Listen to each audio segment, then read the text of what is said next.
All right, it looks like we're going to go ahead and get started. Thank you again for joining us. Part number 3 of our trades step-by-step interviews for apprenticeships, ranking system, and preparation with our host, Lori Talkenberger from the Bureau of Labor and Industries. I'm your host, Stacy Stonecipher from the Aspire program at OSAC at the Higher Education Coordinating Commission. And just a small recap. The series began in January with a webinar about a high-level overview of apprenticeships for trades, particularly for Oregon. And then our second series was in February, where we took a deeper dive into understanding the trades, learning how to navigate our website and find jobs and find rate of pay for different jobs, and then some other resources that were available. Those first 2 sessions were recorded along with the PowerPoint presentation and the FAQ, or what we call the Q&A section, and that information was again posted on our website under the Resources tab. Our third session today is also recorded. The PowerPoint and the Q&A will be posted later on our website for all. This information is current as of the spring of 2024, and things can always change as time goes by. The purpose of the webinar is basically to create a resource for you to understand apprenticeship programs in Oregon better. Laura has made herself available. Her information has been shared, and we will go ahead and be sharing that again at the end of the session. And with that, I'm going to hand things off to Laura to take it from there. We will have time to answer questions at the end of the session, and I encourage you to use the chat to post questions, which we will answer when the presentation section is over. Awesome. All right, thank you, Laura, Stacey. take it away. Thank you so much. Thank you, everyone from Aspire and HAC who are here and who are helping out with this webinar and have helped out. Thank you, Stacey, for hosting, and this collaboration has been absolutely wonderful for me. If you've attended the other ones, you know a little bit about my background. If you haven't, I'll do a little introduction. My name is Laura Tagenberger. I'm an apprenticeship representative at the Bureau of Labor and Industries in the Apprenticeship and Training Division. I'm also a journey level carpenter who completed my Oregon apprenticeship in 2020 and a pre-apprenticeship graduate from the Oregon Tradeswomen and PNCI, or the Pacific Northwest Carpenters Institute. I also do have a bachelor's degree in of science in marine biology. So I did do college outside of high school. I was in woodshop in high school, and I had no idea that apprenticeship was an option when I left high school or in high school. I think my woodshop teacher mentioned it, but it was never really a viable option. I've always loved working with my hands and learning. And that's how I sort of ended up in this position. And I really want to share this joy of learning and building and having a good future. So in this final third webinar, we're going to talk about interviews for apprenticeships, ranking systems, and preparation. Let's give a little overview. So we'll do selection procedures and exceptions. This is the how programs select apprentices. We're going to discuss what they are and where to find them. Scenarios for applying for apprenticeship. We'll do a couple of different scenarios and how different folks might want to get into different programs. And what happens next? If you make it in, we'll talk a little bit about the basics of like, you've made it into an apprenticeship, congratulations. Or if you score too low on it, and what does scoring even mean? We'll talk a little bit about that. And then we'll answer questions as we get to the end of it. So selection procedures. What are selection procedures? I know we said interviews and applications and these things. So selection procedures are the portion within the apprenticeship standards that how committees, also called sponsors or programs, select their applicants. It must be consistent with general non-discrimination obligations and is in compliance with federal uniform guidelines for employee selection procedures. All aspects of the selection procedure must be described and approved in the standard. Anything outside of that standard is not allowed and should be questioned. Please note, a few years ago, the average age of apprentices was around 26. I don't have the current data, but in reviewing recent selection procedures, many committees award application points for work experience. So if you're a career counselor, or if you're an 18-year-old right now or 17-year-old and you're like, I want to be an apprentice, it might take a few years of getting actual just general work experience. It doesn't have to be construction experience, but you might need to go out and get some experience. That's on some of the selection procedures. Each program has their own selection procedure. So you have to go in and look at each one of them, and we're going to go over that on what they all have. Do all programs have to have a selection procedure? No. There are some small ones that have less than 5 apprentices, and they are not required to have one. So those are typically a fixed site location, such as like a wood mill, manufacturing plant, etc. And those programs are also like single employers who don't have to have the selection procedure and typically choose from an existing pool of employees. So you might come across some of those. We do have a lot of small programs across the state. What are the possible components of a selection procedure? I kind of said a little bit about it, but just try and think of it as it's like applying for a college or applying for a job. Like, what are your qualifications? So the selection procedures, they each have to have, they have minimum qualifications. So you must meet the minimum qualifications. Some of those minimum qualifications might have a qualified test. They might also have a physical test, but the physical test needs to be certified through the a certifying body. There's an application. So once you've determined that you've met the minimum qualifications and that the committee has determined you have, you'll get an application. And on the application, they might have things on it that accrue points. Things being like, oh, did you take a math class in high school? Then they'll give you points for that. Did you take a woodshop class? They'll give you points for that. Do you have a CPR card? Have you taken OSHA 10? They'll give you points for those things. And those are outlined in the selection procedures, which are unique to each program. In addition, some of them might require an orientation. So they might say, okay, you've met minimum qualifications. You filled out our application and we have all of your items that are required. And now we're inviting you to take an orientation. And after you've done this orientation, we are going to schedule an interview for you. So the orientation typically is like a 1 to 2 hour evening type of class, and they'll just sort of discuss the program. Like, this is what you might expect in a carpentry program, or this is what we expect of you if you become an operator. And then they'll schedule interviews. And interviews are, it depends on the program. Some of them do interviews year round and they have them at set times. Some of them do them as needed. So a lot of these programs are not always open for applications. And you want to reach out to each one of them to say, when are you going to be open for applications if they're not already posted? And so they'll schedule interviews as needed. And the interviews can be an oral interview. So I'm going to ask you a couple questions. They typically are a panel interview on a lot of the ones I've seen. Some of them are a single person. They will ask like the same set of questions. So they'll do like 5 to 10 questions, and then they rank the questions that way, and they'll score you on your interview questions.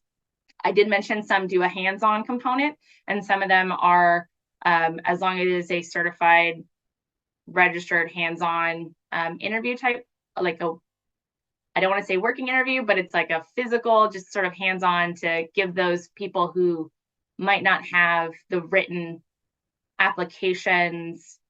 They might not have gotten the grades in high school, but they can do the manual labor. And that's the intention behind like a hands-on interview, is like, oh, well, you can thrive in this environment and we want to give you that chance. And then what a lot of programs will do is they'll combine scores from your application and then your interview, and then they use that for a ranked list. And so you'll see ranked list, ranked pool of eligibles, think those are the ones that I've seen lately. Those are all the same thing.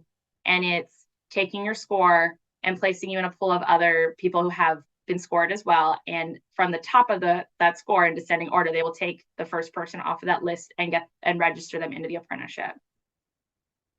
We'll talk a little bit more about ranked lists later. The other thing is, what are exceptions?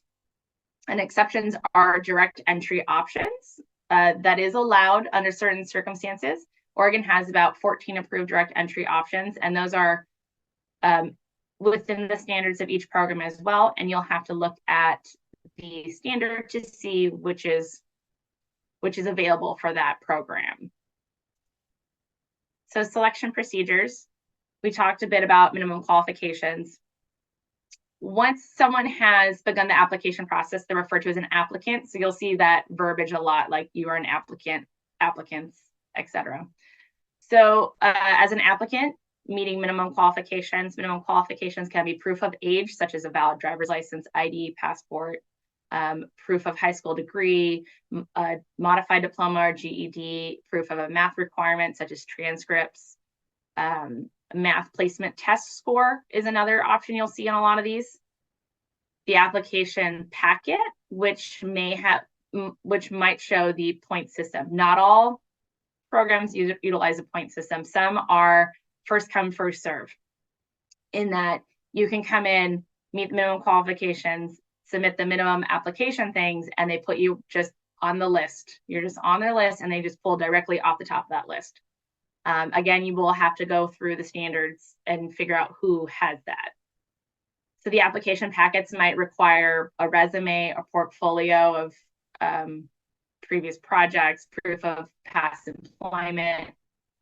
With the past employment, I do know some of them require employment work experience to be on a company letterhead. So I heard that from someone recently, and she was trying to switch from one trade. She's already a journey level on one trade and wants to possibly do a different one. And they were requiring her to have company letterhead. Orientation attendance. I mentioned that earlier. So we're attending an orientation. They might have different options for that. You'll have to reach out to see when it's scheduled for that. Interviews. So I elaborated a bit on that, and it is questions or hands-on. Registered apprenticeship programs have an interview component, and it's a great opportunity to market yourself for the position. A lot of them do look at what you wear. It's a little confusing, I'm going to be honest, in my experience with it, coming from a nonprofit world and understanding what business attire was versus ready to work attire. So you really should ask expectations, I would say. You can kind of get the culture of the trade and that occupation by, when you're doing the application, check in with the program administrator, say, what are you guys looking for at the interview? And while it shouldn't be based on what you are wearing, sometimes they do look at what you are wearing in those interviews.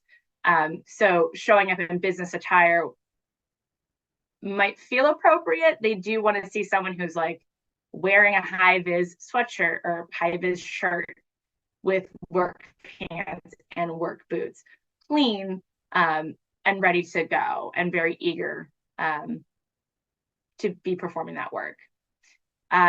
Getting to your interview on time is critical.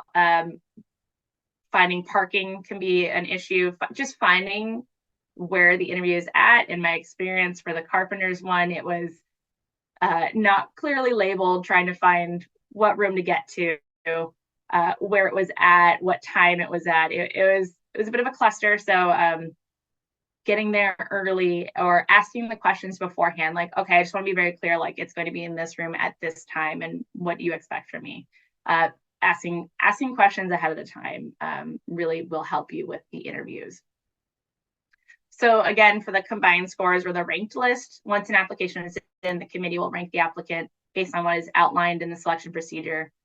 Some committees will list points on the application packet and combine them with the interview. You'll have to look at the standard. They are each specific. The scores then determine and how they're placed on the ranked list. Some of them do have a continual list. So if you're if you're an applicant and you are applying, you get a score and you find out that that's a good score and you get placed on the list and they open up again for applications later on, they might put more people on top. So you might get pushed down on that list. And that's the ranked list. Some committees will add, will allow you later on, we'll talk a little bit later on once you've been ranked, they will allow you to add on different things to get ranked higher again on that list. So exceptions, also called direct entry, they're found in the selection procedure on the section of standards. There's about 14 of them approved, and a committee may elect to have them included. Some examples are pre-apprenticeship graduates. So if you've gone through that, if you've transferred from another program, or if you have a previous experience, you can find those in the different selection procedures. So let's go through a selection procedure example for inside electrician.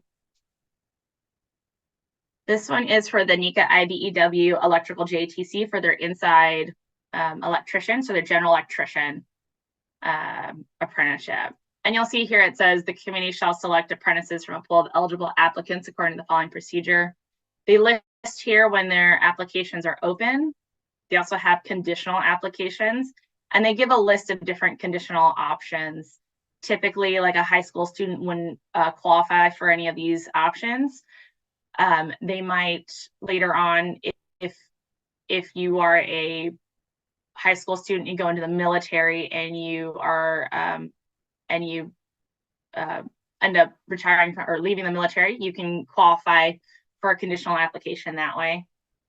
You'll have to talk to the committees on that. So this is pretty typical language you'll see in the selection procedure. They'll have the term of their applications, the conditional applications, a pool of eligibles. So this is where they're defining it right here, and it's that they've met the minimum qualification. They applied. And then on the next page, you'll see did they score on an aptitude test? And after a structured interview, they are placed on the ranked pool of eligibles. So in here, they're not telling you what the score is, but they're saying that it is a scored one. So they might have on their application packet that they have the score outlined. This is also the placement process in the program, and placement is when a job is acquired. And it occurs from the ranked pool, and applicants are registered as apprentices in descending order. Let's see. And then this is some of the exceptions that they have as well. And you'll see in here apprentice transfer, previous experience applicant. So they're numbered and they don't have all of them necessarily. And they have pre-apprenticeship, so organizing, contractual agreement, Native American preference for Native American projects, I believe, and then veteran entry as well. And here's another selection procedure for cement masons. So this is for the Oregon and Southwest Washington Cement Masons, JTC, for the Cement Mason Apprenticeship, also known as like concrete finishers or finishers. And you'll see some of the same language as the previous selection procedure. And then you'll also notice on here, it talks about their schedule of applications and how they'll be announced, and the contacting the committee as well if you're interested. And so their application process is a little bit different. You have to show up in person if you live within 70 miles of the Portland area. Anybody outside of it can request one by mail. They're also talking about an applicant log in this one as well. Let's see that. They're mentioning applicant log, and that's just a way of them tracking who picked up an application, and if they're not going to be using a ranked list, that they're just going to say that you are first come, first serve, you're going to be the next one dispatched. It's typically what that language is around. Qualifying applications. So this is where they're talking about if you haven't met minimum qualifications, they'll let you know why. And then they'll also tell you your appeal rights as well, which is nice. And they go on and talk about their ranked pool of eligibles. right here, and then it goes on to the next page. And any qualified applicants who have attended an interview and orientation will be ranked upon the oral interview score. So they're just ranking applicants off of the interview. And from there, then they talk about their placement process. Placement process. Oh, and one more thing I wanted to note on here. Let me grab my laser pointer. They had somewhere in here, they used an old term that you'll often see in some of these, and they said indentured. That's an old term that we no longer, oh yeah, here it is. Prior to initial placement and in indenture all applicants, we use the term registered, but you will see this old terminology in some of these selection procedures. And here are their exceptions again. So they have current apprentices or transfers, experienced apprentices, new training agent, previous experience. So an applicant might qualify under these exceptions. And here are more of the exceptions that they have as well. So it varies between programs on what they have. So now we'll do a couple of scenarios on applying for apprenticeship. We have Joe in Brookings who wants to become a crane operator. So like we talked about in the last presentation where we went over the website, we're going to use the website right now to find a program for Joe. So he wants to be an operator, and that's an operating engineer occupation. And there's 2 different programs that we have registered across the state. And within the operating engineer standards, this is the cover page of the standard of what it looks like for the Oregon Southwest Washington IUOE Local 701 AGCJTC, and that's the Union Operators Program. This is their minimum qualifications. All that Joe needs is to be at least 18 and have a high school graduation, a GED, or equivalent. And in their selection procedures, they talk about their opening application, verification of minimum qualifications. They talk about an application score as well, an interview, and preliminary rankings and invitations to the pre-employment training. They also have a completion of the pre-employment training, and then they talk about the eligibility for the dispatch list down here. All of this information is available on the ATD BOLI website. And on the next page, here's the list of documents needed to earn points for a ranked list. So on this one, it's very clear when they say the application points, 80-point maximum. So showing a valid driver's license is 4 points. If Joe had a CDLA or a permit or license, that's 2 additional points on that application. If he takes an OSHA 10 class, that's 4 points. So this could be an example of where Joe could just go and apply right now if he wanted to, or he can get this information and start working on getting his OSHA 10. And then if he's in high school, well, at this point he's outside of high school, but if he were like a junior or a senior in high school, he could work towards having a couple different math classes, and that would give him more points on it. Even after high school, there's community college class opportunities as well. So I would suggest Joe, if he didn't already have these classes already, he should be going to a community college and getting additional points on his application before applying. The best bet to getting into these programs is to having maximum points right away. So having all these math classes. And then there's also work experience is another one. And I'm sorry, I'm emphasizing the math classes. I just saw those right there, but there's also these other classes that they're willing to take as well. So I just want to note that they're also saying physical education, building construction, drafting, a lot of like hands-on classes in addition to the math ones. So sorry about that. Work experience, they are weighting construction experience a little bit heavier by 1 point, but you can also get general work experience 2 points per year of work. And they have additional points for different things such as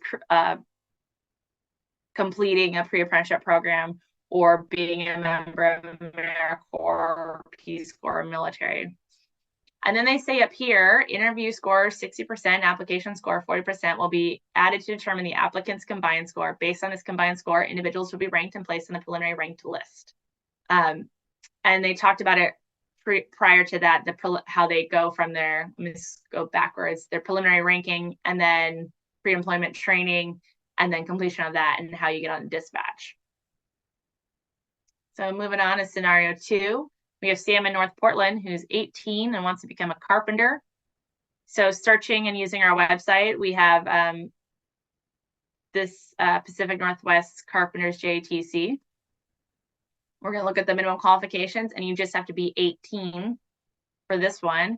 They do have a note here that you may have to pass a drug and alcohol test for the collective bargaining agreement. This is a union program. Otherwise, you couldn't tell if it was a union program or not. And then training agents may require a background check as condition of employment. And that's not into the apprenticeship, but that is some of the employers within the apprenticeship may require that. And looking at the selection procedure here, you'll see that they also talk about their application dates. They have they mention conditional applications that are permitted. They also talk about non-qualified applicants. Committees will give required notice to applicants who fail to meet the minimum qualifications. And then they talk about how they bring in applicants. So anyone can apply. Those that score high enough will be invited to complete an orientation session. Once they complete the orientation session, they are invited to do an interview, and then their interview score will be combined with their application score. And then after that, they are placed on a tier 1, tier 2, or tier 3 list. The tiered cohorts will be removed under the following circumstances.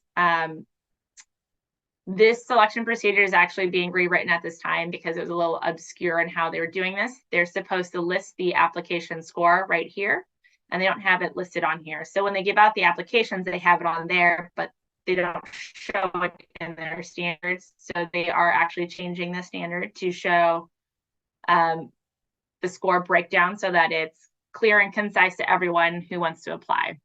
We also talk about a couple different lists, which you haven't seen in the other selection procedures. Just note that when you see a list of pool, eligibles, ranked, tiers, those are all they're all different language. Each programs have their own language and how they refer to it, but it's all the same thing. It's all just a list of applicants that they pull from. This is also have their exceptions listed here. They have 1, 2, 3, 4. And that's all I have on that one. So on scenario 3, we have Carrie from Klamath Falls, and she's 20 and wants to become a residential electrician. So again, going from our, using the HED website, we are looking up what programs are available to Carrie in Klamath Falls. I kind of pulled in a couple of the adjoining counties for this scenario. So we have 3 that showed up. One's area 7 limited residential electrical JTC, 1 central electrical JTC, and 1 is Crater Lake electrical JTC. And for this one, I'm going to show you guys all 3 of the standards on what Carrie would be looking at. And they're all kind of different, which it was kind of fun to look at. So let's just do that. So minimum qualifications for the first one was 18 and to have a high school diploma or GED. So an education component, and then at least a year of math or an equivalent math placement test score, excuse me. And here's the cover page of that standard for limited residential. And the selection procedure for this program is NA less than 5. There is no selection procedure for this program. I can't remember if they're that small or if they actually are a fixed site. But you will come across that selection procedure. So this is something where you would call them and reach out to them and ask them how they select apprentices. And looking at the Crater Lake Electrical JTC, you see the name right up here. This is the cover page of their standard for limited residential electrician. Their minimum qualifications, they have proof of age, 18, high school graduate, and then they have a math component. They also talk about official transcripts must be provided for proof of education. They're very specific on that. And then they have a little note here about of employment that some employers require. And they also have a selection procedure that is NA less than 5 in that occupation. So you'd have to call them and ask them how they are getting apprentices for that. Oops. And the next one is Central Electrical JTC. The name up here, limited residential electrician. And this is their minimum qualifications, which essentially says the same thing as the other ones, except it's a lot more verbose. But they do allow applicants be 17 at the time of application and registered at 18. They talk about high school graduate, or you can have these GED scores or these GED scores, or you can have an associate's degree. And then they have a minimum math, and they describe what kind of math placements they want. They also have another component of their minimum qualifications, which I believe is they have a military component down here to get into their program. So this is just a different type of minimum qualifications that kind of took me off guard this morning when I was reviewing it. And then this is their selection procedure. So they do have more than 5 apprentices in their program. And so they talk about their application, conditional applicants, like we've talked about before. So then they go on to talk about, let's see, verification of minimum qualifications. If you're not qualified, they'll let you know. They do require an aptitude test, which is the NJATC aptitude test, which is an electrical test is what this one is. It's an electrical math test, and then pool of eligible applicants. So all those combined, qualifying applicants will be scored and ranked during an oral interview using the interview rating form recommended by the NJATC for electrical industry and certified approved by the U.S. Department of Labor. So they have a certifying test that they rank people on. And then you're placed on a pool of eligibles, and they go on to talk about the placement with an employer. And they have a little bit more down here as well on if you want to get re-interviewed, which is nice. So if not eligible, applicant will be notified in writing that their re-interview, not that one, but if applicant is eligible, they'll be interviewed based on score, merged into the existing pool of ranked eligibles. And this is the exceptions that they have. They only have a couple of exceptions in their standard. Scenario 4, Nick from Bend is 22 and wants to become a laborer. Again, utilizing the website, we search for laborers. There's 2 programs that pop up. We have Oregon Columbia Laborers JTC and Oregon Laborers JTC. And I highly suggest reaching out to them directly to see when they're open. You can also check online to get their contact information. Right here, you'll see it online. And then checking out their standard. You'll see their minimum qualifications are 18. They do have a note about employers and how employers may require drug testing or might require a background check. And then they also say attendance and completion of safety orientation class required prior to being placed in the ranked pool of eligibles. So they make a note of it here, and then they go on to talk about it later in the standards. So the selection procedure, they talk about when they're going to have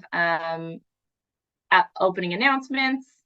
If you're interested, you can do a couple of online options and apply online. They also have an applicant log, how you can send in documentation, how to apply if you've already applied before. Once you've been qualified, you have to complete a trades orientation. They do provide the OSHA 10 training, and they have a pre-construction training at no cost to the applicant.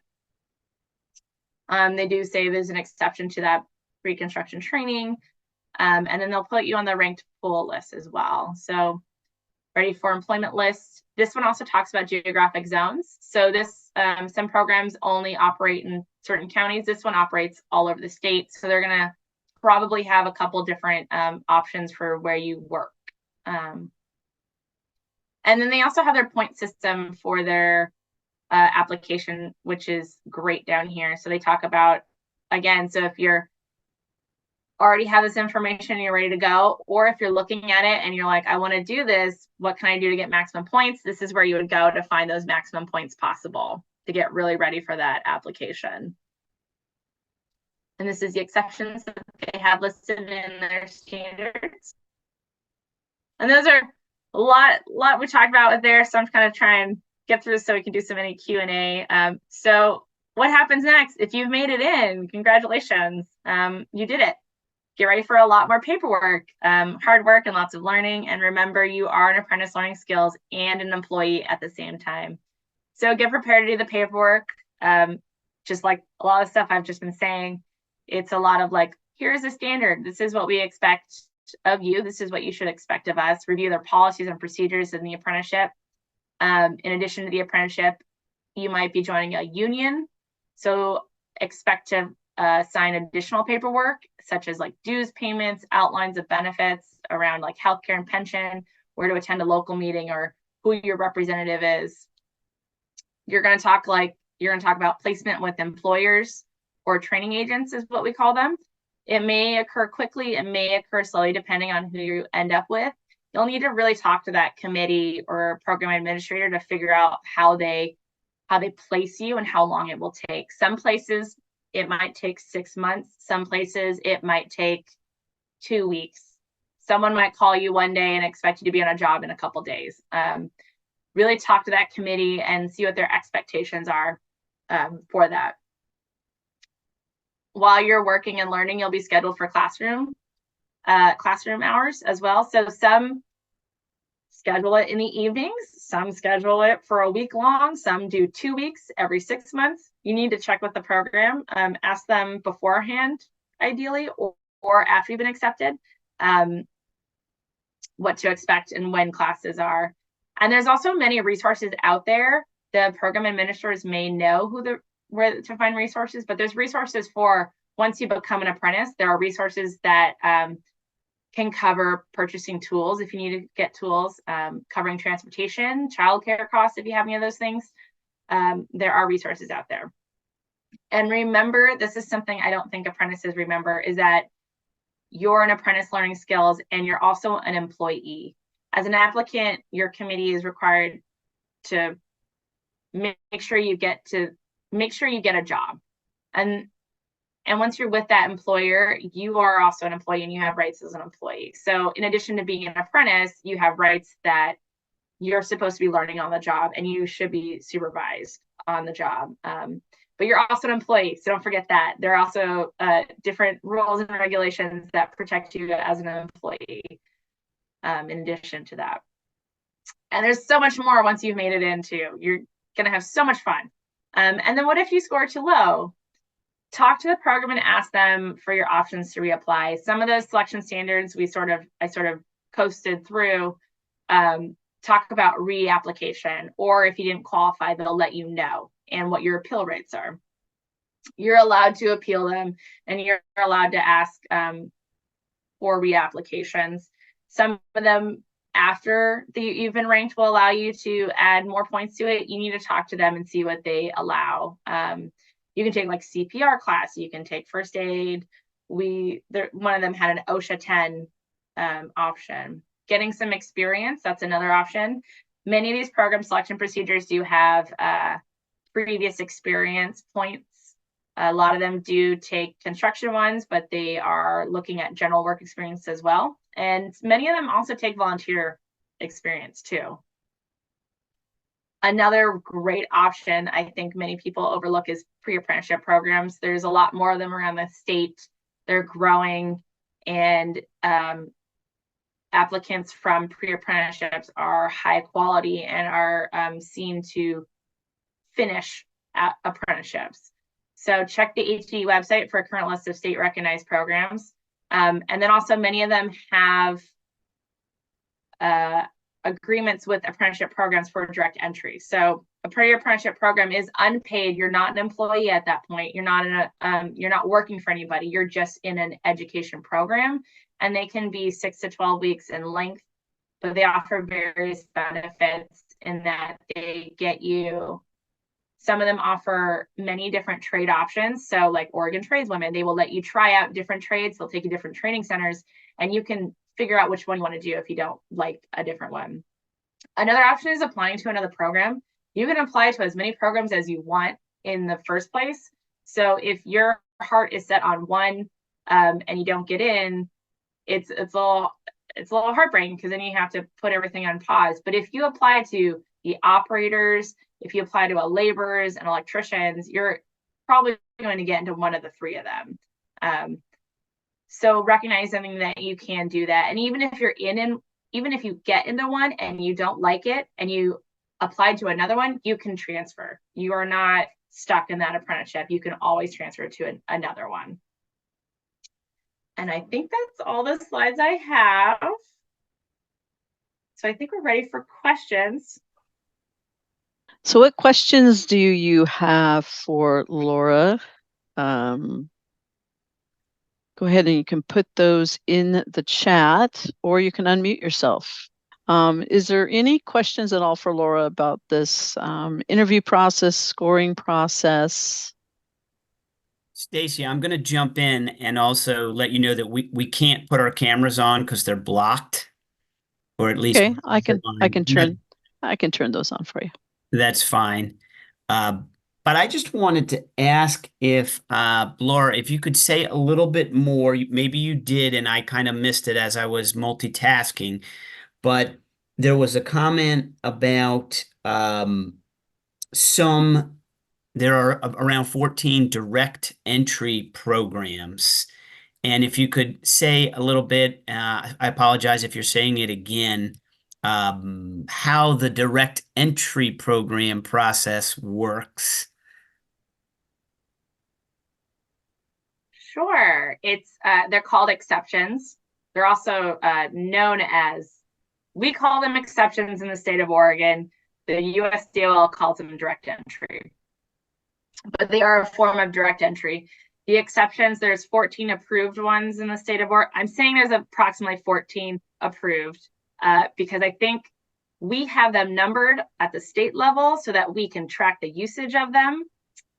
I think there's 2 that are not actually in use. So that's why I'm saying there's approximately 14. The program has to have them approved on their standard. So they have to elect to want to have that. Program being the apprenticeship program wants them. So not all of them have them. Some of them have them. So they might have like 1, 5, and 8, which would be listed in their standard. And I don't know off the top of my head, like 1 is, I think is a transfer, and 5 might be pre-apprentice, and 8 might be something else. And it is up to that program to decide how to use that exception. They might not always accept an exception, if that makes sense. They use it at their own discretion. Is there a list of those 14-ish programs? You would have to do a deep dive in my job. You'd have to do a deep dive into the state council's previous records, which I don't think we have listed on the website. So no, it's not available. If you emailed us, we could probably provide it with you. That has been something on my passion list at my work, of trying to find that list, because not even programs know about the list necessarily, that they have exceptions as an option. Thank you. I don't have any hidden agenda here. It's more just curiosity, because if there were a list, I could say, what do these have in common, or why are these this? But I have no specific agenda around that. So thank you. No, that's a great question. Yeah, it's something that should be, I like to point them out in the selection procedure for that reason of like, look, there's exceptions in the selection procedure. This program has elected to have them. So this is a great option for people to find, and then also look into other programs to see what they have.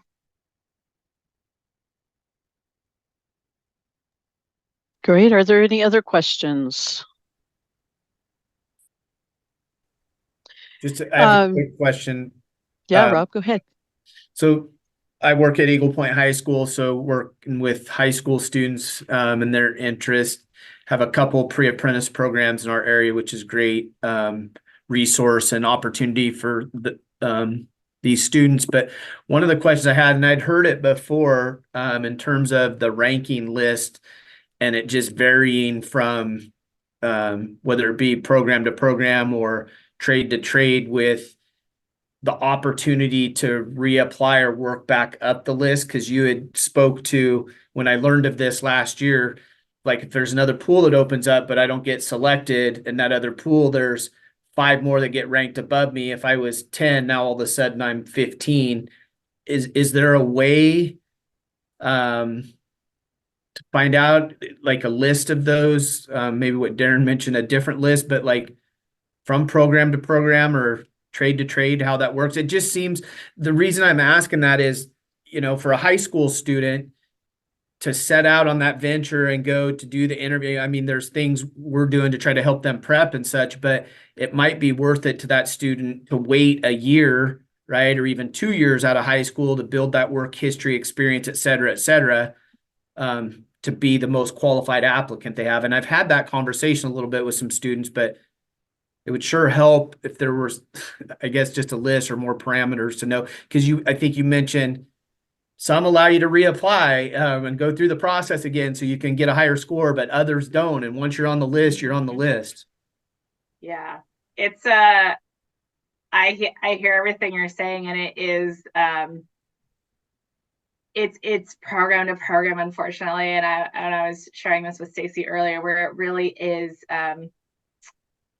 program specific. And I would advise, I kind of said it earlier too, where it's like the average age is about 25 right now, or at least that's what it was a couple of years ago. It might be creeping down a little bit. And it perplexes me that some programs are shifting towards that older by saying we want work experience versus someone who's fresh and malleable and energetic and wants to do this thing, is perplexing. And I don't know where it's going to go in the future, but I think giving that advice right now is, yeah, definitely get that experience. Or while they're in high school, is looking at those standards right now. Like the operators one, it showed a bunch of different like classes. So it's like this class stuff, and then calling them. I don't know if they had volunteer experience on there, but trying to see like, what about volunteer experience?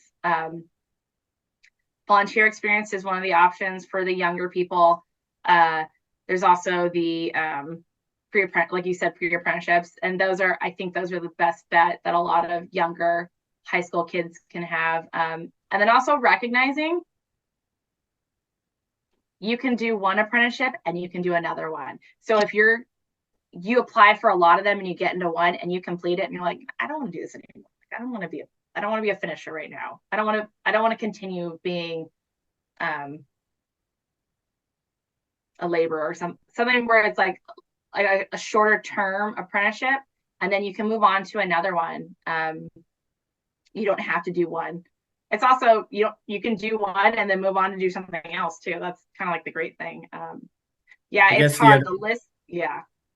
I was just thinking the other thing would be getting on the Bully website where you can filter and look, and then being able to see, because that language should be in there. I guess it's a bit challenging, and I've found it the last couple of years being in this job. It's almost like you hear with the nursing thing, like the public's perception, parents, families, students, is like, oh, there's this huge shortage in the trades. Like they're looking to hire, 18 years old. And so and we're in a school where we have really strong CT programs. So we have a pretty good population of students that are really interested in those. But what I found is the competitiveness, right, to get in the programs. And it's kind of the same thing I learned years ago with nursing. There's a shortage of nursing, but a big part of the shortage was because of not having the instructors at the college level. And that's what made it so challenging, right, to get in those programs, which was then creating the shortage. So yeah, it's tough sometimes with the perception, and I'm talking with students to tell them, hey, do X, Y, and Z. You want to be the strongest applicant you can before you apply, get an interview, et cetera. It's like, but I hear there's this huge shortage. Like all the trades are looking for people. They have the need. It's like, well, they do, but for qualified applicants. I mean, I worked with a laborer who had a JD. He liked doing manual labor. He didn't like working in a law office. I mean, there's people who have higher degrees in construction. I know electricians are one of like the higher, more competitive ones. So it is really like, it's like college to a degree where you're applying with other people who want these jobs, and they are very well qualified. So it's also recognize like, what are the ones that don't require as much? Yeah.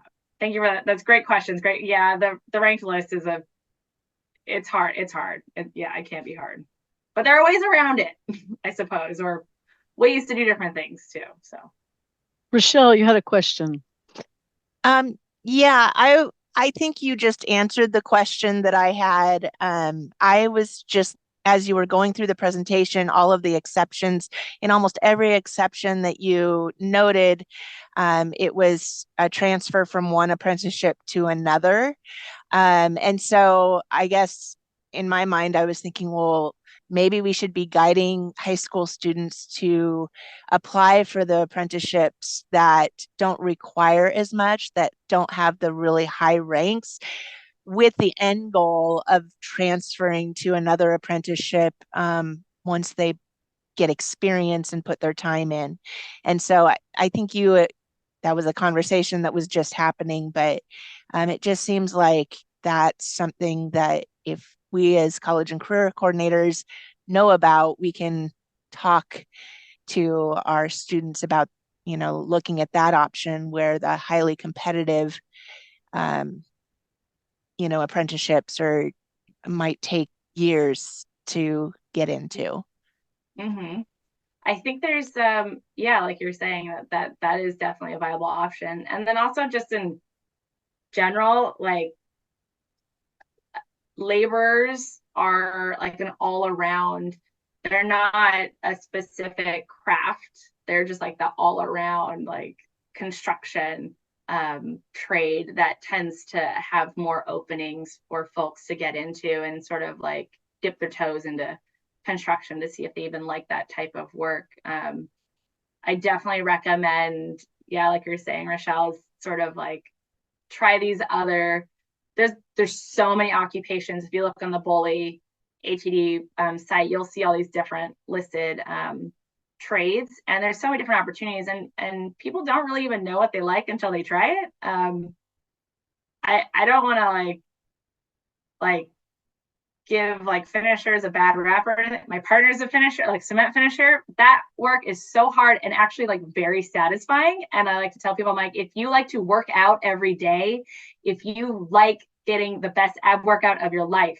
be a cement finisher, because you're just going to be using your core all day, every day. Like a couple times that I've had to help with things, I'm like, oh, now I can't feel like this muscle. But if you really like that type of hard work, it's a great option, and you can do it for 4 or 5 years and make $45 an hour plus benefits. Like it's still a lot, a high paying job for moving concrete around. And it's an amazing, like, that's an amazing trade. But people always like, I want to be an electrician. I want to be an operator. I want to do these things. If you look at crane operators, there's only 10 tower cranes in Portland. So there's only 10 crane operators working right now. So if that's especially you want to do, go ahead. That's going to take you 10 years to get into that occupation. So it's it is really like, how do you guide them into these different things, and just recognizing like you don't have to do that one the whole time. You can always change. You can always transfer. You can always finish it and then go on to something else. If we really treat it like what other countries treat it, like in Europe, where it's not a dead end. This is just an opportunity. This is a skill that you're going to learn. I think more people will have more success in it. Definitely funnel them towards any of them. Yeah, thank you very much, Laura, for that. And for your presentation over the last 3 webinars we've hosted. Before I let everyone go, I did want to share my screen and make sure that you all see our Aspire website. because all of this information is around apprenticeships is housed out here on our website. I think most of you are familiar with this website, but if you go to the drop-down menu under Aspire and you look at the career toolkit and scroll down, we have under our career toolkit career exploration, career technical education, and then an entire section under apprenticeships.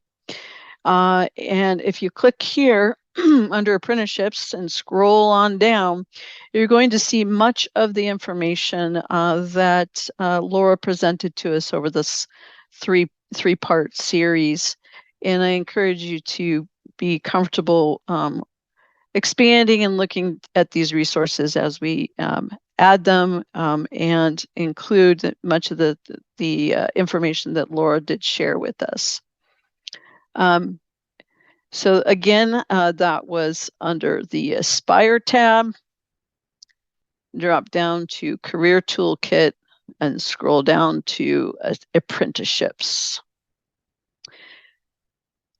So with that, I just wanted to say thank you very much to Laura for her contributions to this series. I think it's, while it's not always a perfect series, we don't have all the right answers. I do appreciate you taking the time, and I will look forward to posting this on our website as soon as it becomes available and sharing that out again by email to all.